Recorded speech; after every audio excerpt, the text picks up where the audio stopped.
नमस्कार, मैं सुशील कुमार सिंह। आज का टॉपिक है पितर परेशान करते हैं या पितृ परेशान करते हैं। जब लोग यहाँ से हमारे पेरेंट्स या अन्य लोग, घर वाले, यह लोग छोड़कर जाते हैं, उनकी मृत्यु हो जाती है, तो फिर उनकी एक अलग दुनिया होती है।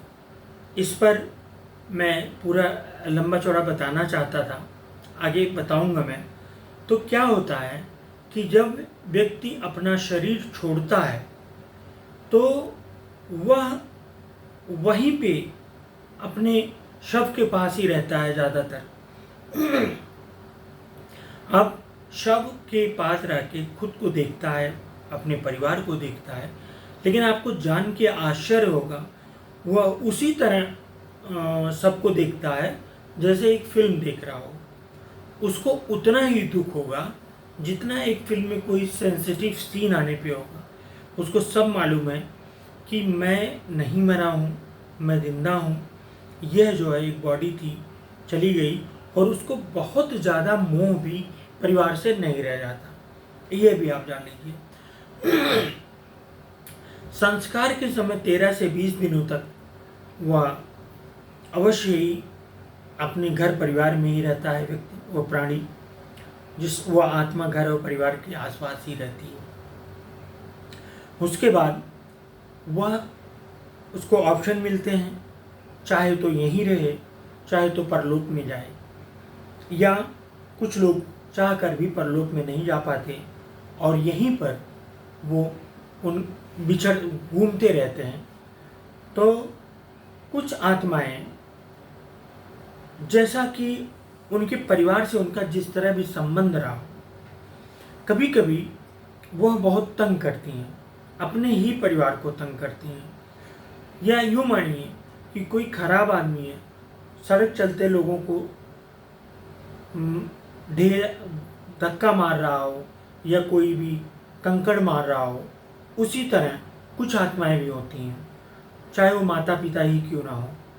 और उनका परेशान करने का बहुत तरीका होता है।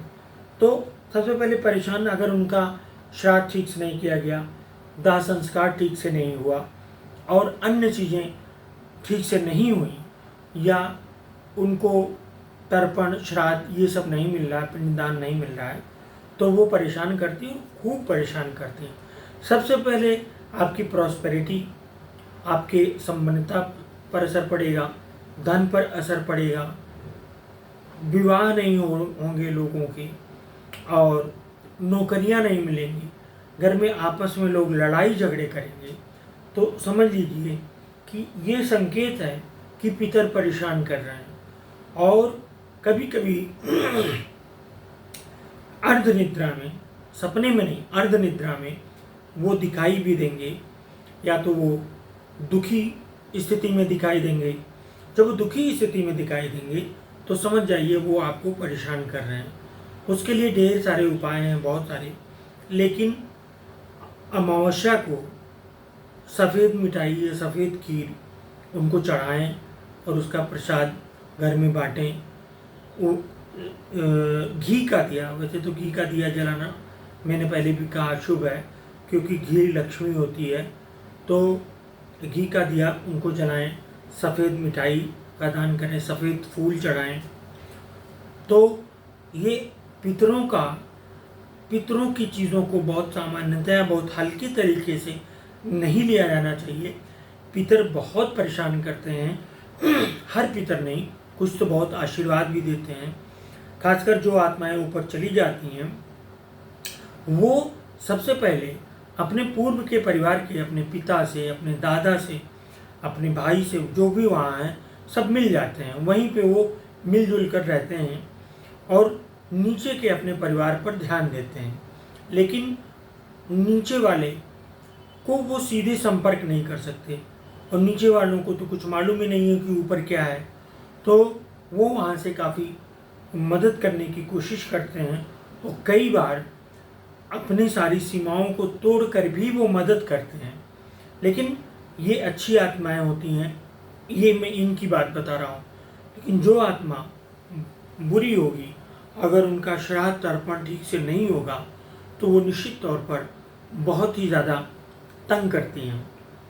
ऐसी स्थितियों में ध्यान दिया जाना चाहिए कि घर पे एक से अधिक मृत्यु हुई हों और उनमें किसी के बारे में न तो किसी का पिंडदान ठीक से हो रहा हो, न साल में श्राद्ध हो रहे हों, न फिर उनकी वर्षी हो रही हो, तो ऐसी स्थितियों में वो आत्माएं बहुत ज़्यादा तंग करती हैं, बीमारी देती हैं, कैंसर तक बीमारी देती हैं। तो किसी अच्छे ज्ञानी ब्राह्मण से, ज्योतिषी से, पुरोहित से उनके बारे में पहले पता करें, उनके लोक के बारे में पता करें और उनको उचित मात्रा में सम्मान देते हुए उनका संस्कार आज करें और उसको नियम बना लें। क्योंकि कोई भी आत्मा अगर यहाँ रह गई तो वो ऐसा कहा जाता है कि 1000 वर्षों तक रह के परेशान करती है। तो आज का टॉपिक बस इतना ही। नेक्स्ट टाइम दूसरे टॉपिक के साथ मिलेंगे। धन्यवाद।